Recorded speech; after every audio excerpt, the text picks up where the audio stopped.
Changes in playing surfaces and playing environments.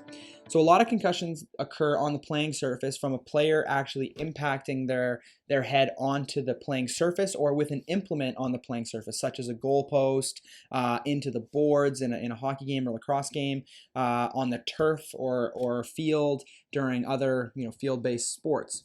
So what if we made the turf softer? Again, you're increasing the amount of time in which that deceleration happens. So maybe softer turf would reduce concussion incidence. What if we made the boards in hockey have more give so that when you got body checked into it, it had some give to it. So it wasn't an abrupt boom stop, it had some give. So you're elongating the amount of time in which that impact occurs.